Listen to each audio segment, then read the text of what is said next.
Nah, saudara, tidak hanya mendengar aspirasi warga di dalam negeri saja, Kemenlu juga menyambangi Jepang untuk mendengar harapan WNI di sana terhadap pemimpin dan wakil rakyat dari hasil pemilu pendatang di tanah air. Kemenlu jadi cara kami untuk menampung aspirasi dan harapan warga untuk pemilu 2024 nanti.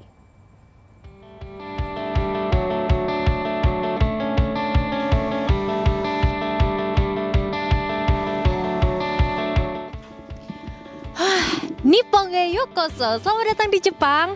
Ini Jepang lagi dingin banget, enak banget cuacanya. Nah, ngomong-ngomong soal tinggal di Jepang, menurut Kedutaan Besar Republik Indonesia untuk Jepang, katanya sih di akhir 2022 diperkirakan sudah hampir 100.000 jiwa warga Indonesia yang tinggal di Jepang. Ada yang sekolah, ada yang kerja, bahkan magang juga ada loh. Nah, ngobrol-ngobrol yuk sama mereka, dengerin cerita mereka di Komenjuk. Nah, kayaknya ada orang Indonesia tuh lagi di situ. Kita coba samperin ya. Halo, Mas. Orang Indonesia bukan ya? Ah, ya. Kok kayak bukan orang Indonesia muka-mukanya ya? Udah berapa lama sih tinggal di sini? Kalau saya baru 8 bulan. 8 bulan. Saya udah tahun kelima sih. Halo, Mas. Kalau saya baru 10 tahun. Baru 10 tahun, ini merendah untuk meroket kayaknya ya. Kalau orang Jepang menilai orang Indonesia tuh kayak gimana sih? Kalau orang Indonesia biasanya sih image-nya hangat ya. Iya. Bedanya di Indonesia sama Jepang apa? Mungkin kayak dari segi pendidikannya atau mungkin transportasinya? Iya, kalau menurut saya sih yang pertama kali pas datang Jepang yang paling mencolok tuh wah, Jepang jalannya bersih ya, itu pertama. Terus yang kedua emang transportasinya ini ya beda jauh ya. Apa kalau di sini tepat waktu, jadi saya mau ke tempat jauh pun bisa direncana sampai oh ini menit segini saya datangnya, ntar ganti keretanya menit segini gitu. Itu jadi kalau transportasi lebih enak lah. Oke. Mas, ini kan bentar lagi udah mau pemilu 2024. Nih kayak 2024 tetap di Jepang ya? Iya kayaknya. Parah banget nih, gimana nih? Tapi bisa ya biasanya? Iya, kalau ya sebelumnya pun jadi nanti si surat ininya dikirim ke rumah, dicoblos nanti dikirim balik gitu. Iya. Oke. Nah, ngomongin soal pemilu 2024, menurut Mas Rizky, kita tuh butuh pemimpin yang kayak gimana sih buat Indonesia? Kalau saya sih yang penting ya semua rakyat bisa dipenuhi gitu, yang basic needs-nya, makanan lah, sandang, papan itu kalau bisa dipenuhi itu menurut saya ini banget. Ya, paling. Yang bisa memenuhi basic needs masyarakat gitu ya. Oke. Thank you Mas Rizky. Kita geser dulu ke sini. Siapa Mas namanya, Mas? Utomo. Utomo. Oke. Mas Utomo, gimana Mas? Apa sih alasannya milih buat tinggal di Jepang? Karena emang dari dulu saya pengen kuliah di Jepang gitu, pengen sekolah di Jepang, jadi pindah ke Jepang gitu. Di sini sekolah ya. Nah, menurut kamu apa sih yang membedakan Jepang sama Indonesia? Yang paling basic banget pertama kali datang tuh ya transportasinya emang. Jadi emang anak semua itu bener-bener praktis gitu. Jadi kayak kita mau pergi kemana itu bisa connectivity-nya bagus gitu. Jadi bisa nyambung langsung misalkan naik kereta, naik bus gitu bisa one time payment bisa semua gitu maksudnya. Oke, kayak Mas Rizky tadi aku mau ngomongin soal pemilu 2024. Menurut Mas Utomo, apa sih yang cocok, sosok seperti apa yang cocok buat memimpin Indonesia? Kalau buat saya sih orang yang cocok itu ya yang punya visi sih sebenarnya. Yang jelas visinya dan detail buat ke negara tuh maunya gimana gitu. Karena kan kalau misalkan nggak jelas arahnya kemana, ya rakyatnya kasihan kan dibawa kemana-mana nggak jelas gitu kan. Jadi kita butuh pemimpin yang ada visinya. Bawa kemana? Oke. Oh iya. Makasih Mas Utomo. Oke, terakhir Mas siapa namanya? Fahri. Mas Fahri jawabannya nggak boleh sama ya pokoknya ya. Oke, Mas Fahri gimana Mas? Kenapa memilih untuk Jepang akhirnya? Ini ngapain sih ke Jepang? Kalau Mas Rizky, Mas Utomo ini kan sekolah. Kalau Mas Fahri sekolah juga? Saya magang. Magang, ya. Wow, magang di mana Mas? Di bidang Genba, kerja lapangan. Kerja lapangan. Wow, keren banget. Ini memang milih di Jepang atau gimana? Gimana? Memang milihnya di Jepang atau? Memang milih di Jepang karena alasannya itu di Jepang itu terkenal dengan kerja kerasnya, ketepatan waktunya. Jadi saya pengen belajar dari orang Jepang tentang itu. Ya.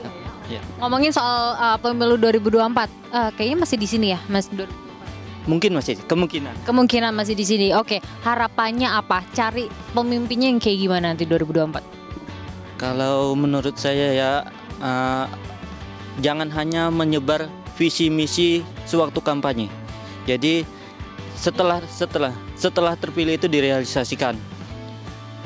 Seperti karena saya juga pernah mengalami menjadi guru honorer. Jadi tolong kepada para pemimpin yang terpilih nanti diperhatikan para pengajar, terutama di daerah-daerah pedalaman. Mas Fahri, Mas Utomo, Mas Rizky, terima kasih banyak, mantap banget jawabannya. Bentar deh, kalian kalau nongkrong di mana? Deket sini ada lagi nggak? Ada tongkrongan di sana? Ada orang Indonesia juga? Oke, kita ngobrol ke sana lagi kali ya, cari-cari orang Indonesia di sana. Yuk, yuk, yuk. Terima kasih Mas, bye. Nah, ini dia kafe yang katanya biasanya jadi tempat nongkrong warga Indonesia. Udah kedengeran tuh ada yang ngomong pakai bahasa Indonesia, coba kita samperin ya. Assalamualaikum.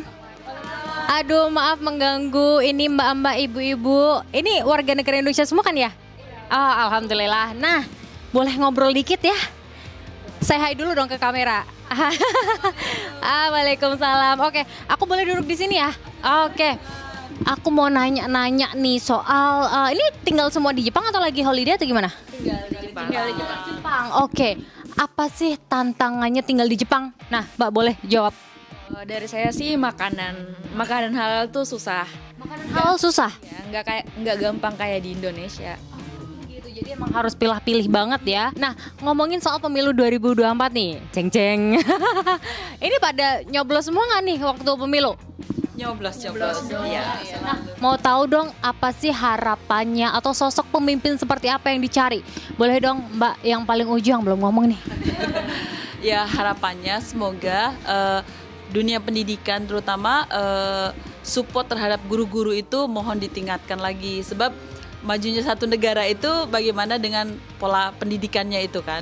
Jadi mudah-mudahan masyarakat tuh kesejahteraannya lebih merata, transportasi juga untuk menghubungi dari satu daerah ke daerah lain tuh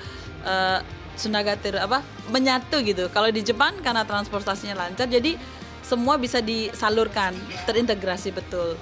Semoga Indonesia dipimpin siapapun amanah dan masyarakat bahagia gitu. Artinya susah itu bukan hanya orang Indonesia saja, tetapi ada solusinya insya Allah. Kalau Mbak apa harapannya? Harapan saya sih lebih memperhatikan wanita ya, kaum wanita terutama kesehatan juga. Karena kan wanita itu kayak pondasi, apalagi dalam misalnya suatu rumah tangga juga. Ibu itu kan suatu pondasi, jadi gimana biar ibu sehat, biar jadi kalau ibu sehat kan semua anggota keluarga juga sehat.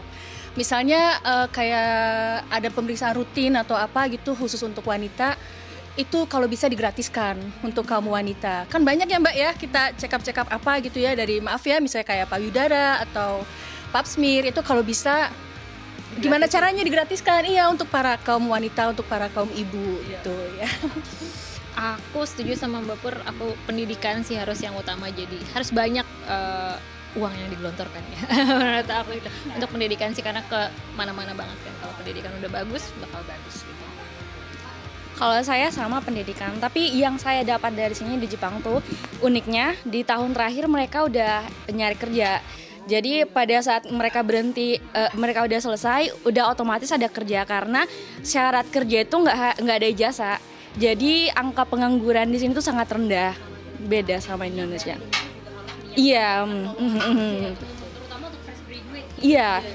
Tapi kalau di sini bukan fresh graduate, kalau tahun terakhir udah sibuk nyari kerja. Jadi mereka tuh izin kelas udah dimaklumi. Mereka nggak ada, nyari kerja. Jadi pas mereka lulus udah ada kerja. Oke, itu dia tadi apa ya insight baru atau sosok-sosok pemimpin yang diharapkan oleh warga Indonesia yang ada di Jepang walaupun nggak tinggal di Indonesia, tapi tentunya mereka mengharapkan pemimpin yang bisa amanah dan juga mensejahterakan masyarakat Indonesia. Dan Paramita melaporkan dari Tokyo, Jepang. Salam SCTV.